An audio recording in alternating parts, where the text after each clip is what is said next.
If you can hear me, say nothing, but welcome anyways.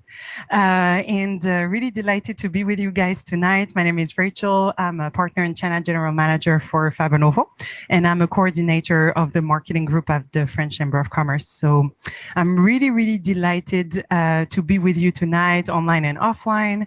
And thank you again to Alex and the Chamber for organizing the event tonight. We've got the chance, the objective of the marketing group is to bring some of the latest trends to understand in depth what are the trends and tools and new coming players that impact the way that we do marketing in China. And I'm very glad to have today a successful entrepreneur and Yale marketing PhD graduate, Jackie Luan, who's the founder of LaVector and has founded LaVector about 6 years ago. LaVector is a insights platform that it relies on big data in order to extract consumer insights, to support brands to develop new products and understand their target audience, among many other things that they can do. And we're delighted to be actually working and using the platform on our side. So with a lot of very interesting insights coming out of it. Estée Lauder is one of your biggest customers using the platform. So very glad to have Jackie to talk to us about gathering consumer and marketing insights from big data in a China environment. So thank you so much for being with us, Jackie, and I will let you the stage after this brief intro. All right, thank you. Thank you for being here in this evening. I know it's difficult for people to gather, right, in the middle of the COVID-19. But every time we gather, I think we should maximize the opportunity, right, to respect, to understand, and get to know each other. So before I start my presentation, I would like you to spend 2 minutes, right, introducing yourself to your next door neighbor. So if that's already a friend of mine or colleague, just turn around and find a stranger in the audience and let them know your name, where are you from, and why are you here? What brought you to this event this evening? All right, so 2 minutes. And for those of you online, right? So you're welcome to type your, personal introduction so people can get to know you.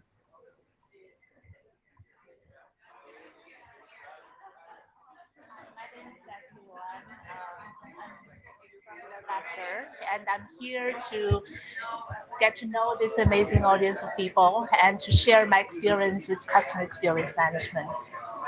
My name is Stefan. I'm the CEO and founder of System in Motion. I'm here to learn from you, from everybody around me.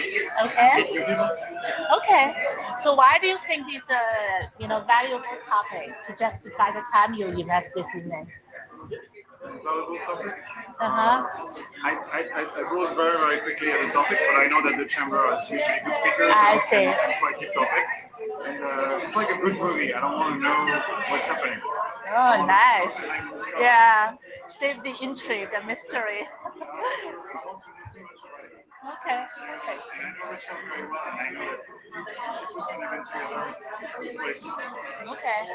Okay, thank you. And your name again? Stefan. Okay, perfect.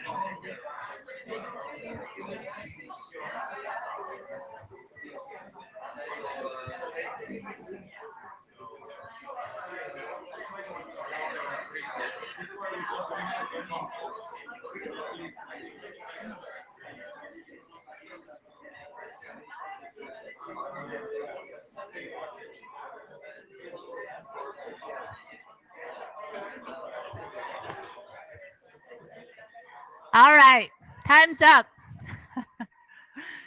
Right, thank you. Thank you for taking the time, to know each other and to be present, right, for this evening.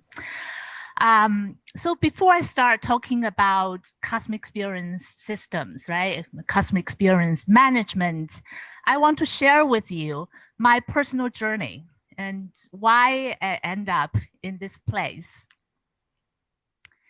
So a lot of you, right, including Rachel, knew me as a data scientist, which is true. So I spent 15 years of my career working as a data scientist and mostly focused on how to apply data science to solving management problems.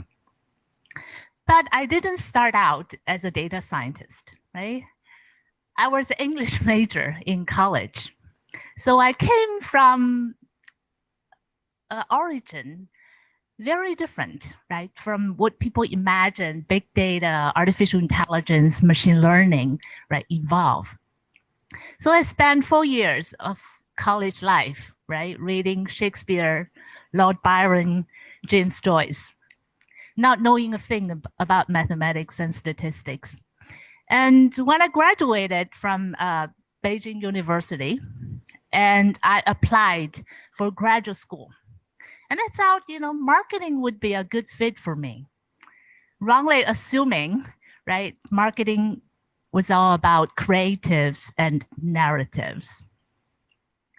But when I arrived at Yale University School of Management for my PhD program, I was surprised because back then, most of the faculty in marketing were data scientists, right? So they were taking advantage of this emergent and potentially explosive source of data, right? Online, offline, right? To tackle management problems. And there's nothing about creatives and narratives in that. So for weeks and weeks, I sat in advanced mathematics and Dilbara class, right? Like this baby, right? Not understanding a thing the professors were talking about, right? So the econ professors were notorious for their communication skills, as we all know, right? So that's how they presented their ideas in class. So for my 4th week, right, in my graduate study, I was ready to give up. And that's when I spotted this young student, right, my fellow classmate in my class. And he seemed to understand what the professors were talking about. He would raise his hand and sometimes ask questions. So I came to him after class. I said, may I borrow your notes? I cannot understand a thing, what the class is about. And Robert was his name. Robert said, of course, you can borrow my notes. So week after week, I started to study his notes and realized, I could actually catch up. About a week before the finals, Robert came to me and said, Jackie, I'm sorry, I cannot be here next week. I'm going to Stockholm for this award ceremony. And I asked, why are you going to Stockholm? And he said, sorry, my dad won this prize and, all my family were invited to be there. And I said, congratulations, what prize? He said, the Nobel Prize of Economics. Yeah, so that's when I realized, he was the only son of George Akerlof, the renowned economist, right, who invented the lemon theory of strategy and game theory. So, and I was very lucky, right? So I had this great friend and guide on my way towards being a data science. So in all of my journey, right, after graduate school, I became a business school professor, a management consultant, and I helped a lot of organizations in their digital transformation. In particular, how to just produce, right, this system, right, to process massive amount of information data accumulating in their organizations.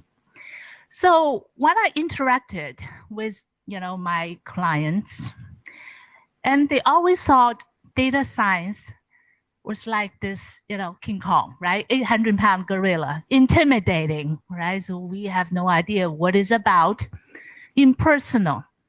So it's not enabling us to understand our customers or employees or partners better, right? So we don't have a very clear picture what we are getting out of data science or big data. And also impractical. What is the ROI on a data science project in your organization? So there's a lot of confusion and doubts around that question. So a lot of my professional life afterwards was about how to enable organizations, managers, and individuals to take better advantage of big data without being intimidated, right? Like I was when I was in my first week of graduate school classes. Big data in the future, hopefully, they should be easy to use, right? It's like, you would have a lot of, very useful tools, right, that have built-in algorithms, machine learning, artificial intelligence, that allow you to capture this power of big data without you having to learn data science, right, from scratch.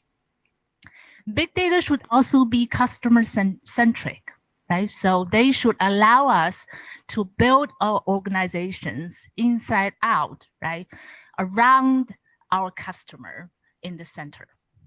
And also, they should help us improve the human experience, right? It should allow different functions and departments in our organizations to collaborate better, right?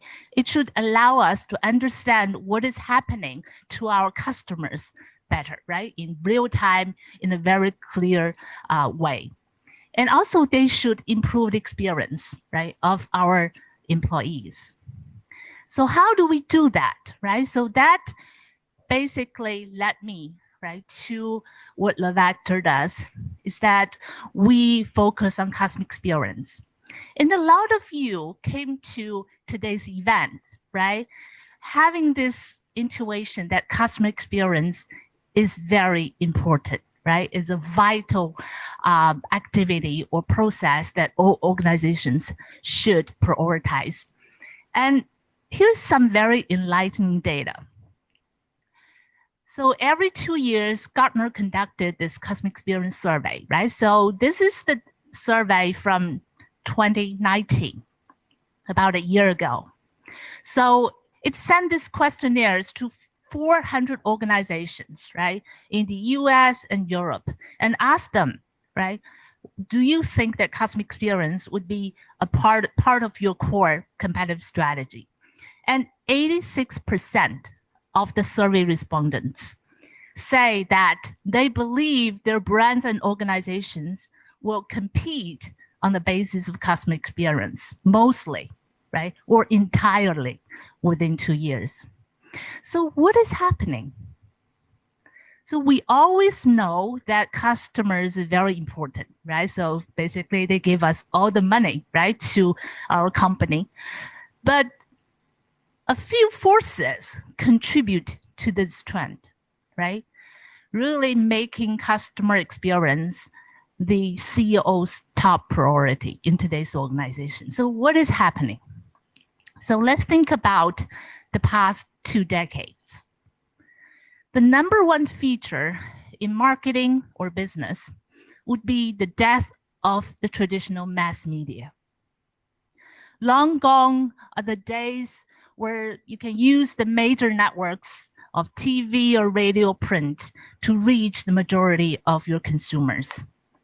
The media space has become very fragmented, right? So now we have all these, KOLs, key opinion leaders. We have, social media, digital platforms. So the media space has become very fragmented.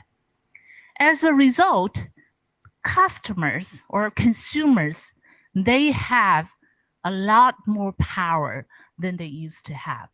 So the power balance between the brand and the consumer has been completely tipped up. The second factor, lies in the content, right? Or the communication. So 20, 30 years ago, right? The brand would control the narrative, what the brand stands for, right? What's the value proposition, right? What the brand wants you to think or where they want you to buy. But now think about everything that you have bought in the past month, right? Or year. And what kind of factors influence that purchase decision?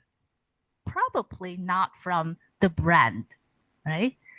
You probably just saw online, article, right? Or you got this, referral, right, from Pinduoduo, right? So the content creator and the distributor is now primarily the consumer. The consumer is empowered with different platforms and tools to create marketing content, brand-related communication, and distribute them, right, through the power of the exponential social media platforms.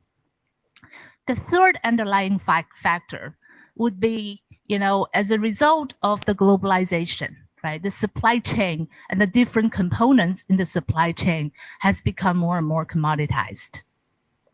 So from design to manufacturing, transportation, all those, links in the supply chain are more or less, commoditized. So no single brands can control the supply chain, right? And create a a very substantial competitive advantage, right? For very long. So that also makes customer experience the center of their competitive strategy.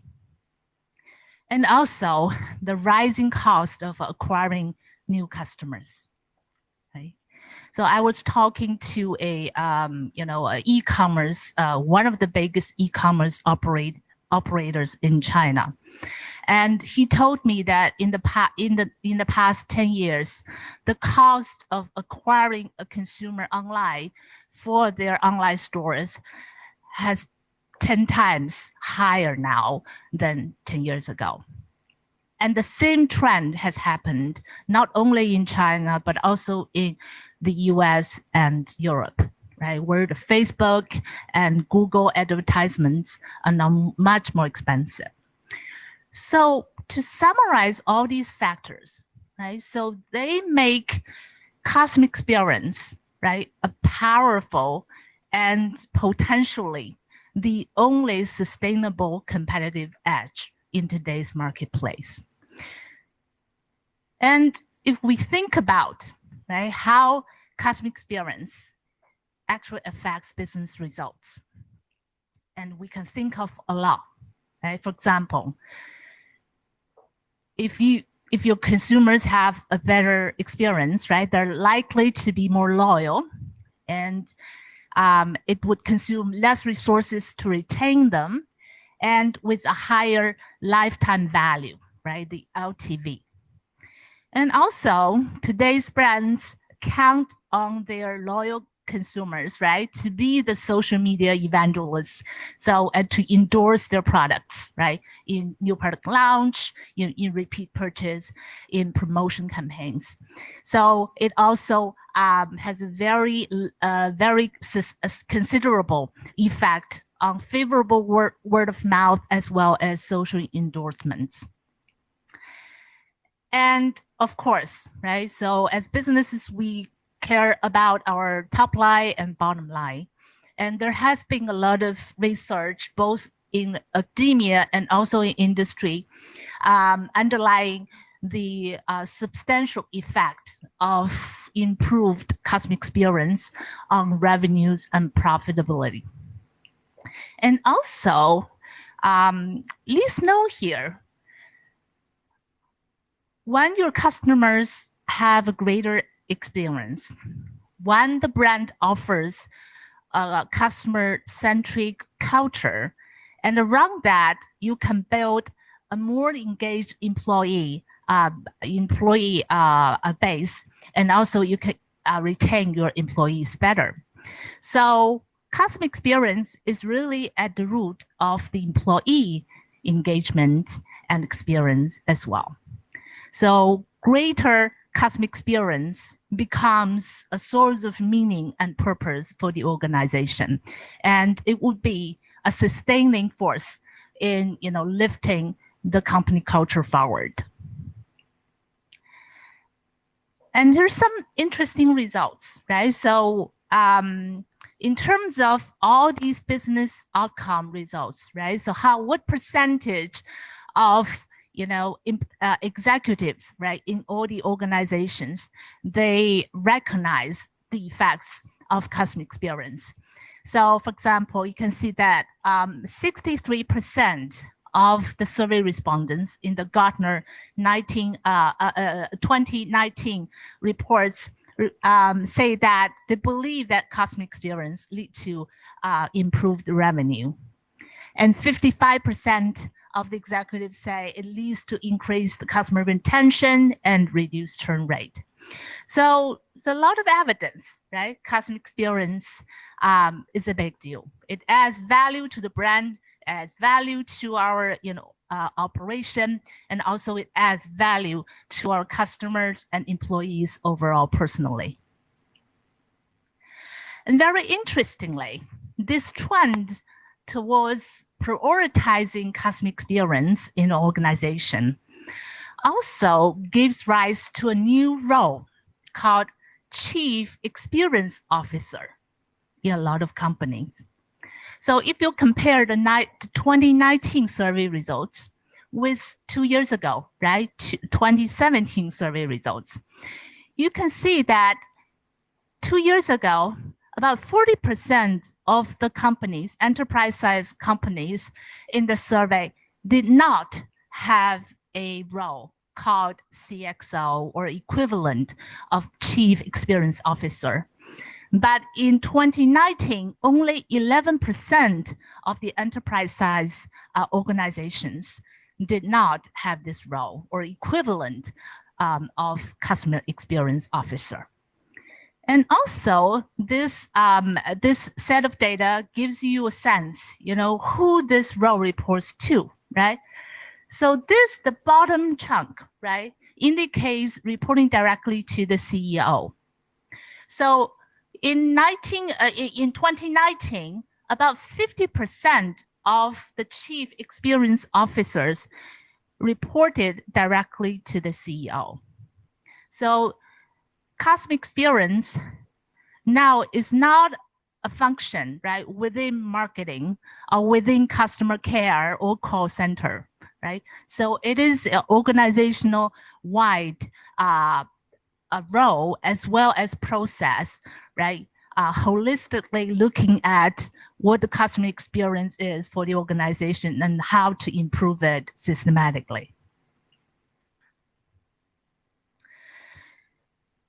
All right, so we know the value, right? So it's vital, right, to today's organizations. But it's also very, very difficult to implement. Why is that?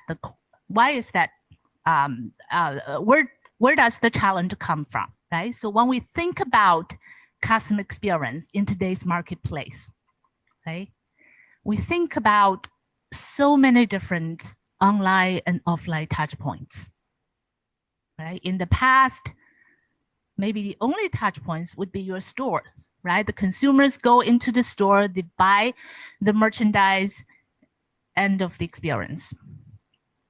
And now we're talking about e-commerce. We're talking about social media. We're talking about WeChat mini programs and the facial accounts.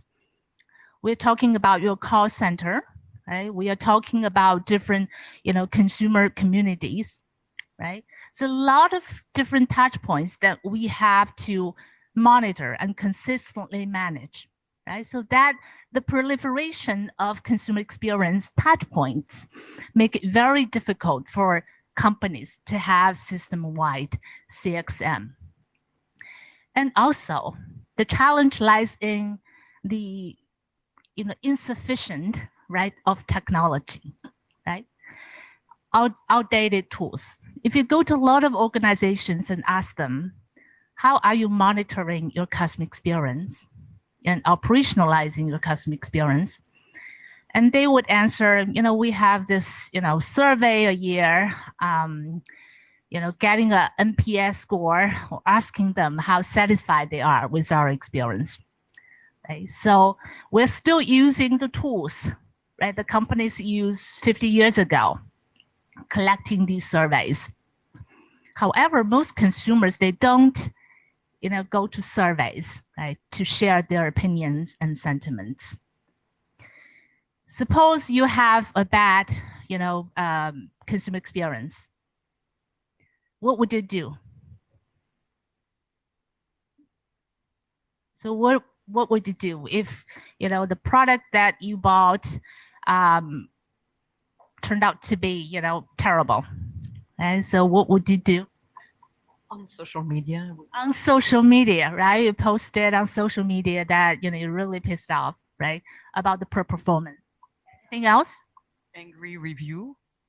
Angry reviews, right? Maybe on Tmall, right? Or JD, wherever I bought it, right?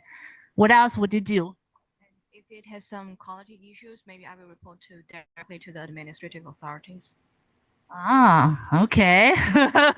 Powerful, right? So the consumers today are really empowered, right? So she might actually just write an angry email to the CEO, right, to complain. What else are you going to do?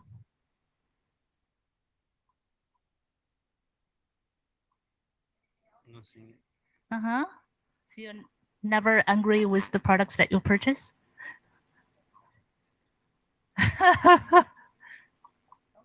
Anything else? Exactly, right? So they may say nothing, but they stop buying or just, started buying less, okay? Or they may call, right? Contact your call center, right? In customer care and complain. So a lot of different touch points. Think about it, right? So how can you make sure that you're collecting all that data and using that data to help you understand which touch points, right, warrant your attention and investment?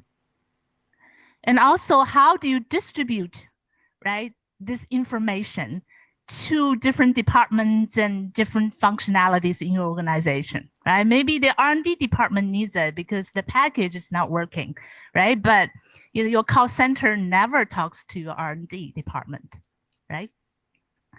So that's the data silos. Okay? It's a lot of data used within your department walls, right? So the marketing, they collected data for marketing purposes, but never share it with R&D or e-commerce or your call center. And also a lot of companies, they don't have the in-house analytical capabilities. Even if you have the data ready, right? So you have the data from your call center and social media, e-commerce, and your CRM. There's no one there to make sense of it all, right?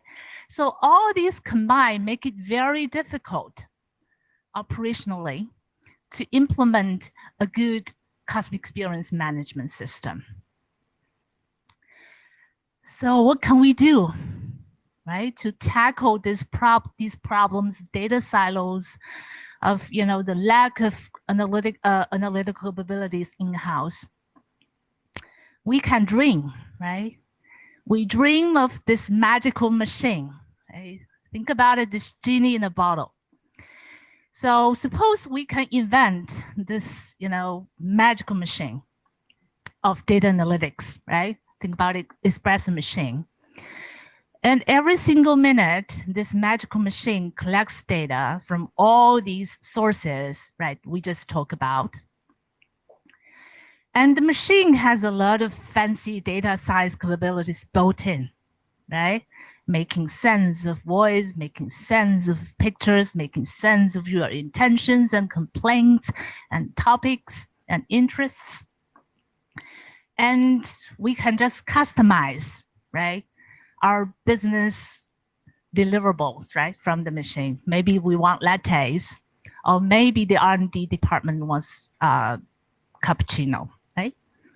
So that would be nice, wouldn't it? Okay.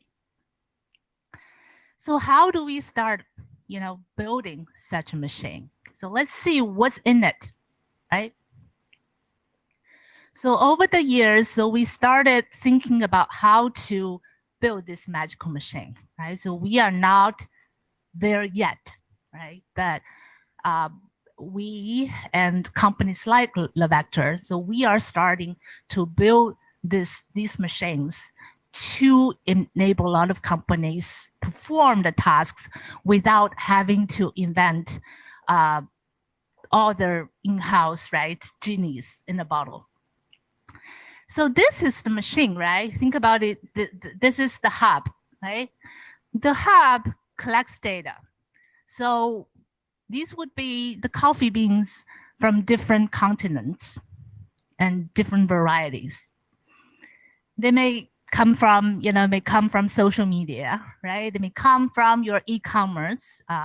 They may come from, review sites like 大众点评, Meituan, Ele.me, etc., right? It may come from call centers, automated surveys, right? So if the consumers say nothing and suddenly stop buying, the smart machine should detect that anomaly and send a survey, right? And ask the consumer what is going on that you are not buying. Your websites, retail POS, right? CRM. So all these are different, varieties of coffee beans that the machine needs. And then within the hub, right? So we built in all these algorithms. For example, what is, say, topical clustering? So for all these consumers talking about your products, right? Or stores, some may talk about packaging, some may talk about efficacy or color, or flavor. So how can we make the machine understand the topics? So that's a kind of machine learning algorithms we call topical clustering. And also predictive modeling, right? So if someone has been buying constantly from us and all of a sudden he stops buying or he buys less, right? So from predictive modeling, we would detect that anomaly and act upon it, right? Maybe it would trigger, a customer call or trigger a survey. So this is the business deliverable, right? So who needs these reports and dashboards, right? Maybe new product development, the R&D people, they need some kind of intelligence from this system. Maybe marketing and e-commerce, maybe customer care, and also the C-suite, right? And your board may want to look at some key metrics of customer experience. So here we have the hub, right?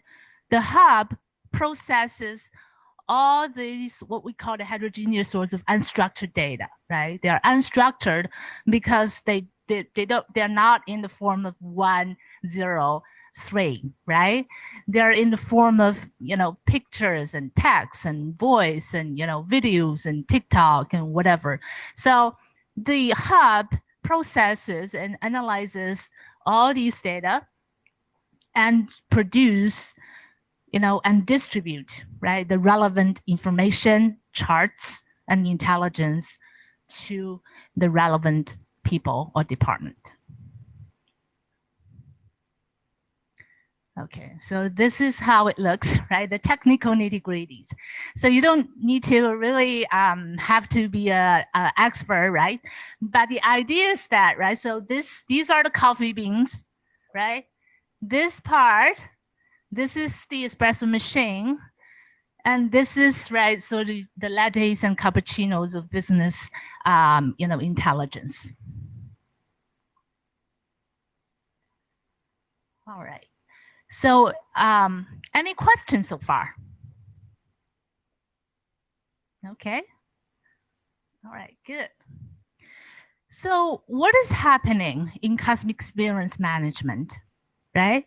So you may have realized, or you're starting to see, that because of data science, right, these machine learning algorithms, all these, data sources that were previously unprocessed, unused, right, sitting there and now contributing to your business, effectiveness, right? They are now being processed, analyzed, utilized, acted upon. So what is happening in customer experience management is that this is the past, right? Or for the vast majority of organizations, this is today, right? When they try to understand what is my customer experience across the board, right? They are looking at an outdated map, right? So this is a medieval map from the 15th century. It's hilarious because you can see these parts, written upon it would be, dragon resides here, right? So because of the imperfect information, right? So we have all these misconceptions about our customer experience. But where is headed? So in the future, so once we have the good tools and processes in place, customer experience management would be like this real-time satellite map, right? It's clear, it's accurate, it gives us the relevant information, right, to make the relevant decisions. And it's not expensive, right? It should be economical as well. All right, so I talk about, all these, challenges, right? So you might be wondering, if I start to develop a roadmap, right, for a CX system in my organization, what kind of modules I should include, right? So this gives you a sense what a typical customer experience management system, right, should include. So the first part would be what we call the customer journey experience, right? So today's customers, right, they have a myriad of touch points. They from learning about the product to try to repeat purchase to referral to being enrolled in your loyalty program, right, to participate in your Double 11 campaigns. So all these touch points, right, need to be analyzed and understood, right? So the first functionality or the first pillar of customer experience management would be to map this customer journey and to identify the wide link, the wrong links, right? So what is the weakest link in your customer experience journey, right? What makes people unhappy? The second pillar of customer experience management would be to understand product experience, right? So whether you are a beauty brand or a food and beverage brand, so you offer all these products to your consumers. So, but do they like it? What aspects of the product do they like or dislike, right? Compared to your competitors' offerings. So all this information provides valuable intelligence to your R&D department and marketing. Customer care experience, right? If someone, shoot an angry email, right, to your CEO, and the CEO said, what's going on, and ask you to take care of it, and you go to your, internal system, and you have no idea what kind of experience this person had, right? How much he bought in the past, which store he turned to, what was the issue he talked about. So another pillar of customer experience management would be to offer a very clear view about each individual customer, right? So you can just click on your system and get everything about this consumer, right? So you can report to your CEO, this is what this consumer, who he is and what this is about and how to handle the situation going forward. And the last pillar of customer experience management would be customer persona analysis, right? Because we have all these records in our database, but how to come up with a vivid persona, right? For marketing, for your employee engagement as well.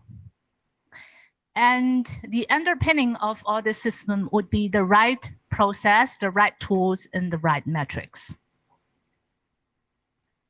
Okay, so I talk a lot about, what modules, right, the customer experience management system should cover, right?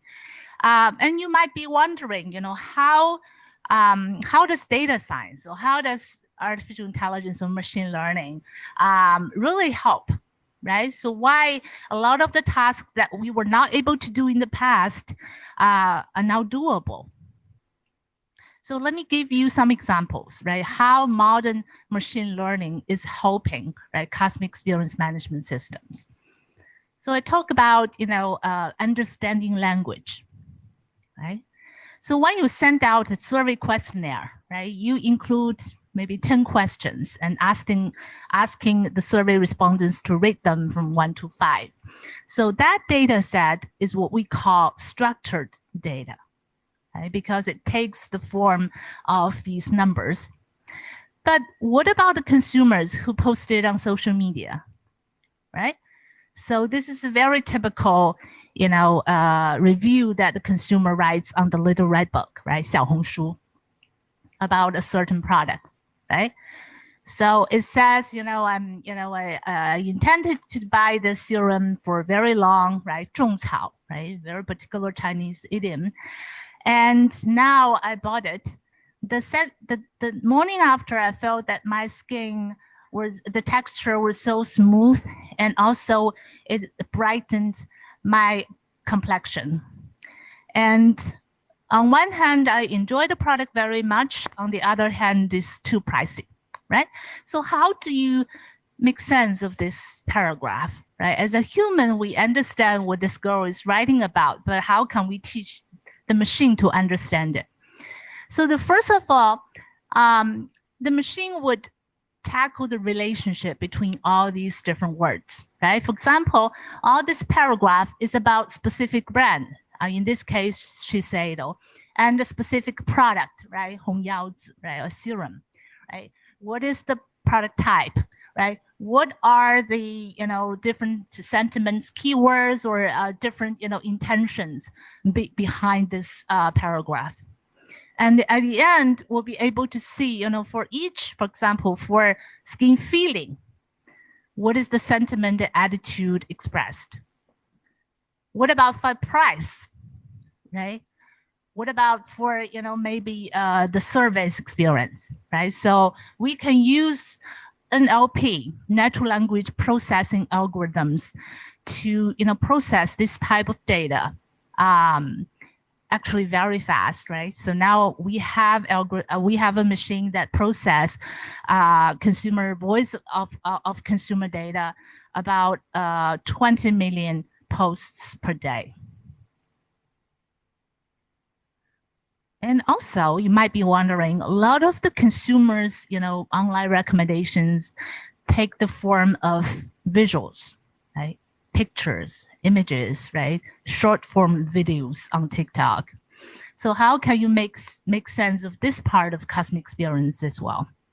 And also, when the consumers go into a store, right, you see all these video cameras, right, capturing the consumers' interaction with the sales representative. How can you make sense of that video footage?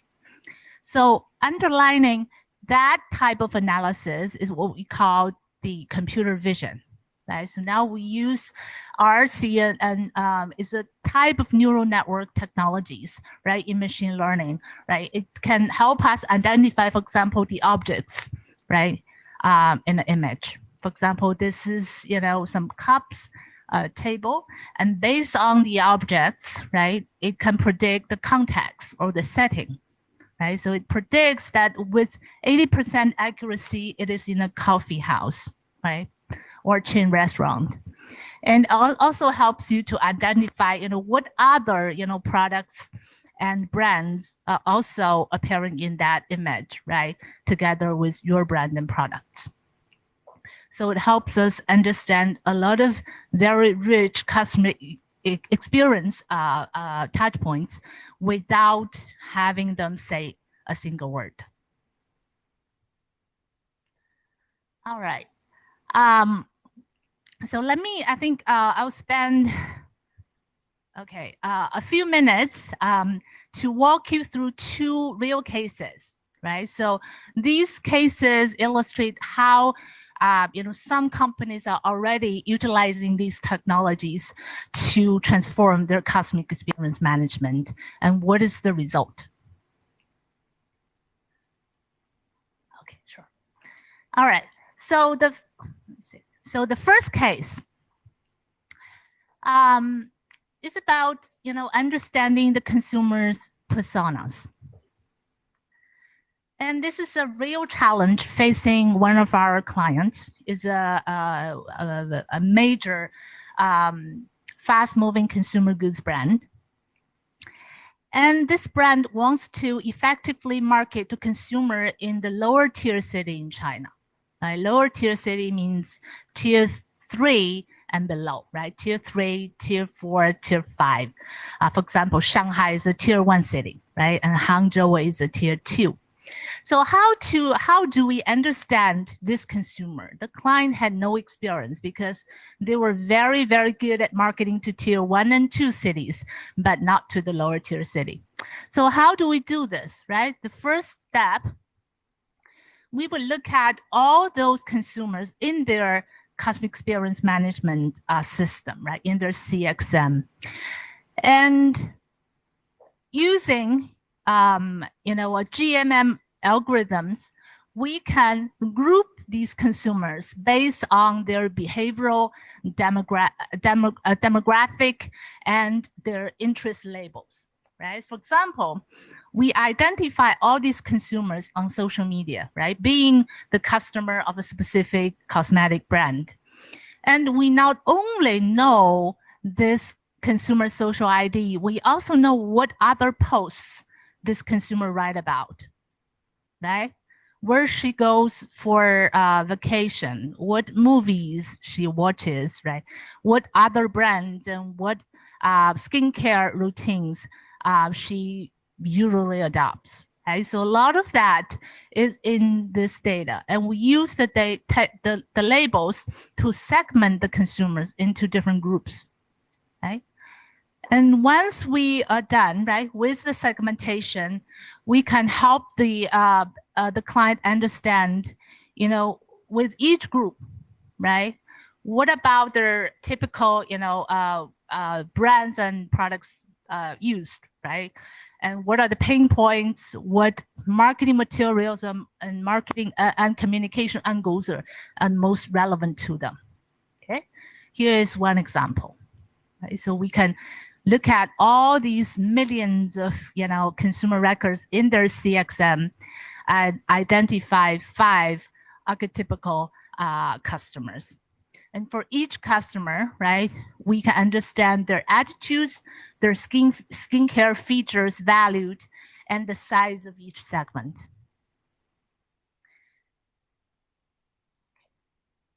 So when we compare, right, the lower tier city consumer to the top tier city consumer, right, and we find that they are very different groups, right? So this is what we call, 生活精致的小镇女孩, right? They live exquisite lives with a lot of rituals, right, in these lower tier cities because they have leisure time. And in higher tier cities, this is the typical consumer is the, right, 生活自律, very self-disciplined girl, valuing health and fitness because they're under a lot of stress for work and life, right? And you can understand in terms of interest, right? This group of consumer is very different because, for example, their interest, right? They are preference for cuisine is much higher than this group. And this group would, value, say, fashion and fitness, right? So for each group, you can identify these interest labels, and that enables you to characterize their lifestyle, attitudes, and communication preferences. And also what kind of cosmetics ingredients and benefits they prefer, right? if you look at all the ingredients preferred by higher tier city consumers, right, they're likely to be pretty high tech, right? The chemical ingredients. But if you look at the lower tier city consumers, right, a lot of plant-based ingredients, right, like pearl, avocado, mint. So they prefer natural, organic ingredient in their cosmetic products. And you can also, from your CXM, develop your communication strategy, right? For example, for the higher tier city consumers, right, what are the top 10 KOLs on the Little Red Book that can reach out, that can cover about 70% of your target audience? And this is for lower tier city, right? So you can tailor your communication and media placement based on this intelligence from your CXM. All right. So the first example is more relevant to marketing. The second one is more relevant to R&D. So in this case, the client is very interested in understanding the consumer's response to their products, especially new products. In today's marketplace, right? So there are new products released every single day. So how can we make sure that our new products are competitive and appeal to the target audience? And what they did in the past was to send out survey questionnaires, right? But again, survey questionnaires give very limited data about what consumers actually want. So what they did in this case was that we helped them develop this system that integrated all these sources of data, right? From social media to e-commerce to their CRM, and to enable them to have a complete database for product feedback. So just a few screenshots to illustrate. For example, if I want to understand, for my new serum product, right, what are the consumers' responses in terms of, moisturizing or anti-aging or brightening effects? And what about my competitors? What they can do here is to have everything ready about the consumer's product feedback in one system, so they then can compare their own products, right, with the competitors' products on every product experience dimension. And also they can search, right, for their e-commerce sales and for their ingredient benefits trends. For example, if their R&D department wants to understand what is the #1 trending ingredient for toners or cleansers, right? And they can go to the same system, right, from their CXM to see what consumers are talking about different ingredients, and arrive at the trends or momentum and pick out the trends with the highest potential, right, for their R&D priority. All right. I think I'm almost done here. So what can a CXM do for an organization? I think a lot of what we do, right, on a day-to-day basis would rely on a CXM system sooner or later. And I believe within 5 years, most of the large companies in China or in the US or Europe would have a system-wide CXM system. And it allows them to, better innovate, right? Coming up with these products and solutions that the consumers truly want and need, and also to offer more engaging marketing communication with their target audience. And the other, benefit would be, right, with a customer-centric organization, different departments and functions will collaborate better, right? Sometimes we think that digital transformation is about digitalizing the current processes. That is not true. What what digital transformation is actually achieving is redesigning the entire organization around customer experience. And at the core of that digital transformation, each company will have its own system and process in place for delivering a superior customer experience. All right, so that's all I have to say. I believe we have some time at the end for questions and answers. And that's my personal WeChat QR code. If you have any question or you want to chat up about, how to apply CXM to your organization, all years. Thank you very much.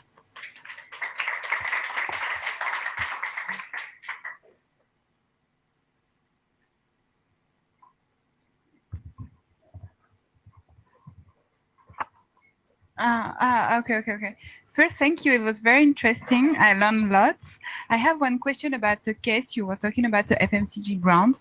I was wondering in terms of timeline, how long does it take actually when you are briefed by and is it what, because it's look very easy, like you put every ingredient in a machine and after you have the result. I assume there is more steps, so just to understand how long.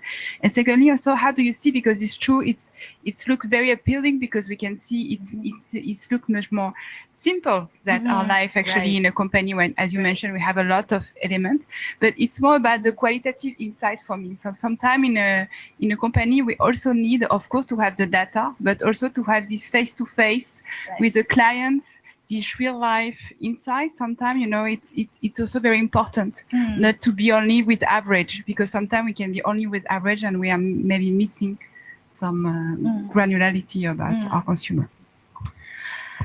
Very good. So let me start with the second question. I think is a fundamental one when we think about customer experience management. So a lot of in the past, right? So how we gather feedback from customers, we go to each one, ask them, right? So we conduct focus groups, right? We go to supermarkets to observe their actual shopping behavior in their natural habitats, right? So that's how, customer experience monitoring used to be. And now with all this data science and systems in place, we have an upgraded model of machine-human interface. So of course, a lot of the decisions, right, from organizations, they need to be based on your industry expertise and experience and actual, deep dive interviews with customers as well. But a lot of that data can be improved by big data analytics. So what this system is currently enabling our clients to do is to have a sifting system, right, among all the trends in the market, right? So which are the three, trends that we should spend time thinking about and brainstorming and conducting deep dive interviews, right?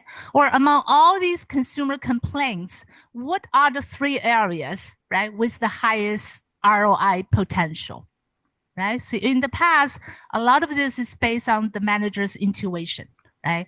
And now with big data, we have a great sifting system, right?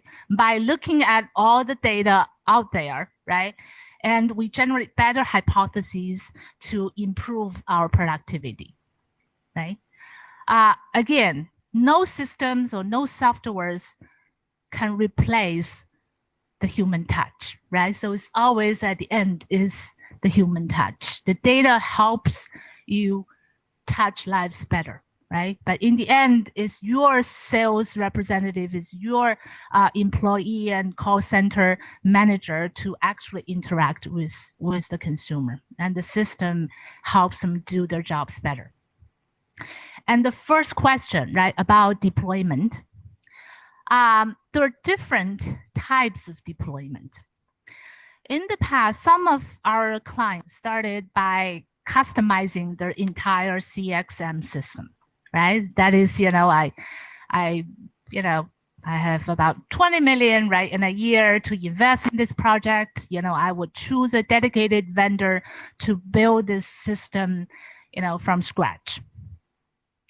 So what is really challenging about this approach is that a lot of the, back to our, data silos and lack of analytical capabilities, a lot of the in-house, right, capabilities is missing here. Right? For example, do you have a dedicated machine learning team or AI team to make sense of the pictures and the words, right, from your customer experience management? And also, converting voice to text, converting text to interest, and converting interest to insights. So without all that infrastructure in place, customizing the system would be very, very difficult, right? Not only to deploy, but also to maintain. Think about all the real-time data, right, that pour into your coffee machine. And the other end of the spectrum would be, standardized system, right? I buy this system, say a SaaS system, and, I have a login word. I can use it right away, right? So there's zero deployment cost to me. And that is feasible in certain areas. For example, products feedback, right? Because all the products that you are interested in, your competitors are interested in those products as well, right? So a vendor can have a system that comprises all the products in your category, allows you to do this analysis, right? So it would be zero deployment cost. And somewhere in the middle, right, is what we call the modularized CXM, right? That is, a lot of our functions. For example, how do you analyze, my customer experience in call centers or, in store, right? So I cannot share the same system with other companies, but we can buy this, module, right, with about 4 weeks deployment customization. Then I can have the whole organization use it, right? So I think somewhere in the middle is what most of our clients would choose to do. Mm-hmm. So we received a question online. Someone asking, how do you react when it's about some new product, or even when it's about some consumers' data missing? Mm-hmm. And also, what is the time frame for you to collect, process, and understand the different data points? Mm-hmm. And also, what's the process as well for the new brands or new product? How long does it take for collecting all the data to generate valuable insights? Mm. Okay, I think it's partly quite similar to what the previous guest actually asked. How about new products whose consumer data is missing or fragmented? So, so let me go to my previous slide, right?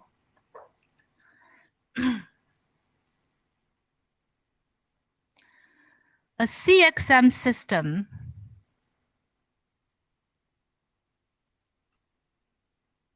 allows you not only to analyze the data you have, but also includes, functions to collect those data, right? So to that first question, if for a particular product, right, we don't have the data, right, the consumer reviews and feedback, right, in our current database, a CXM system should allow us to actually collect it from social media and e-commerce, right? So it should be an ingrained component of the CXM. So to do that, right, there are lots of different ways. One is to use online crawlers, right? For example, you unleash these spiders online, and every single products on Tmall or JD.com or the Little Red Book, right? The crawlers can read the tags and the pictures and bring the data back into the CXM, right? So that's how data on the products are collected, right? So that's the first question. So let me see what the rest question. What is the time frame for you to collect, process, and understand different data points? A Again, very good question, right? So the time frame that we should aim for would be real time. For example, if a consumer shoots an angry email to your CEO and you need to act upon it immediately, wouldn't you, right? And so our intention would be for every consumer feedback, we'd be able to collect that, right? Include that in the system and analyze that, and to have someone responsible in our organization to take care of that consumer information, right? Again, there are different priorities in terms of, how fast, each consumer complaint or recommendation should be used, right? So that's part of your CXM system design questions, right? But ideally, all the data should be processed in real time and should be acted upon as soon as possible.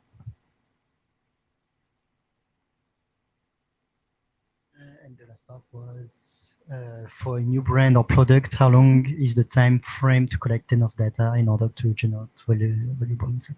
I guess we're sorry. Right, that's pretty similar. I think it depends on what kind of systems you use, right? If you customize your own CXM, it could take maybe a year or more if you don't lose your job to develop the entire system right from scratch.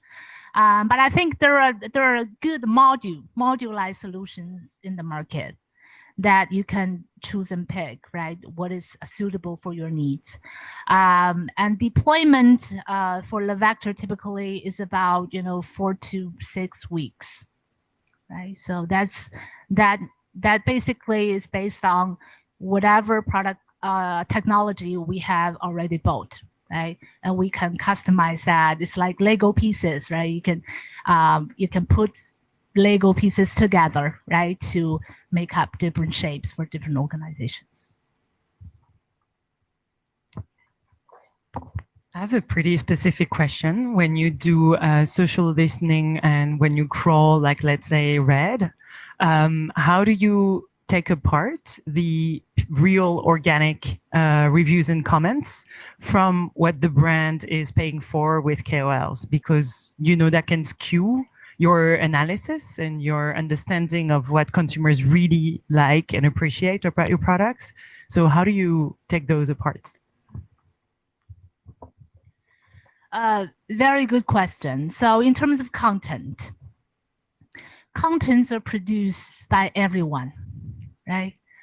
So there is the brand generated content, right? The content created by, your company or your agency, BGC. And there's also the professionally generated content, right? Paid for by your organization, right? And created by pros, right? The KOLs. And there's the UGC, right? The real consumer, organic consumer generated content. So in practice, in theory, right? So there is some way that we can separate them, right? But in practice is impossible. Why is the case? Suppose you use a product and you recommend it on social media, right? How can we make sure that you are not paid by the brand, right? So there's no way that we can look at the data and decide whether you are, a KOL or, or organic consumer. So the way that we currently do is that we have installed some broad strokes in terms of identifying UGC, BGC, and PGC. For example, for a specific social ID, if the social ID has followers about, say, 10,000, and also the ID has collaborated or, promoted certain, product from this category in the past, then we automatically tax any product related content as PGC, right? So is that 100% accurate? No, right? But for practical purposes, right, as we all know is important in business, it seems to be quite efficient, right?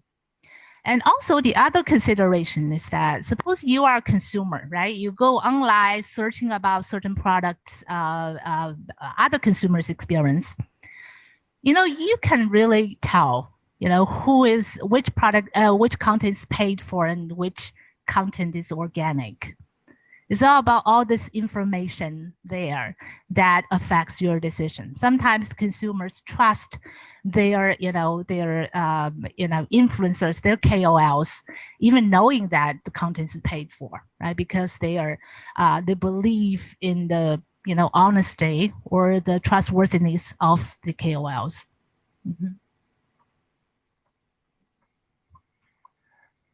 So whenever machine learning and predictive analytics have been introduced in supply chain, for example, or medical imagery, there was always the same reaction. The doctors didn't believe that the system would be better at recognizing cancer than they were. The supply chain expert didn't believe that the system would provide a better replenishment plan than they were. So I guess in marketing, the same thing happens. Marketing experts will not believe at first that the system will have a better insight about their customers than they have. So how do we help them in that journey? And how do you get them to trust your magic coffee machine and the result that you're giving them? A great question, right? Quite philosophical. If you think about it, okay, so we are already an entity of human machine working together, right? So I cannot go anywhere without my smartphone, right? So I store 90% of my memory in my smartphone, right? So a lot of the technologies are integrated into our lives already, right? In medicine, right? There are a lot of diagnostic machines. If you think about the diagnostic machines, right, they were also replacing some of the work that the doctors used to do, right, based on their experience or, by hunch, right? And AI is just one of the machines that we are adding to that, huge conglomerate of machines that we have been relying on for the past 100 years. And why is AI, changing marketing or changing management at a rate unprecedented? There's some interesting data I've seen lately, and it looks like productivity, right, by sector. For example, by agriculture, industry, manufacturing, or service. So in the past 70 years, right, the productivity of agriculture has increased 7 to 10 times. And the productivity of manufacturing has increased 30 times. What about service? Any guess? How many times that we are productive in terms of service compared to 70 years ago? Twice, right? So your teachers, your doctors, your secretaries, right? So all the services, right? Or consultants, marketing researchers, right? So that job is still done most, mundanely, manually, right? And the productivity has not increased much in the past 70 years. So what AI is enabling us to do is to really transform service by providing this interface of machine learning collaboration, right? So the machine sifts through the massive amount of information and generate hypotheses so that humans don't have to waste your time, collecting data, making Excel spreadsheets, right?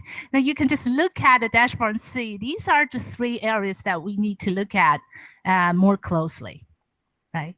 I think in that way, the machines are not, replacing our jobs. They're really unleashing a massive amount of creativity and productivity overall.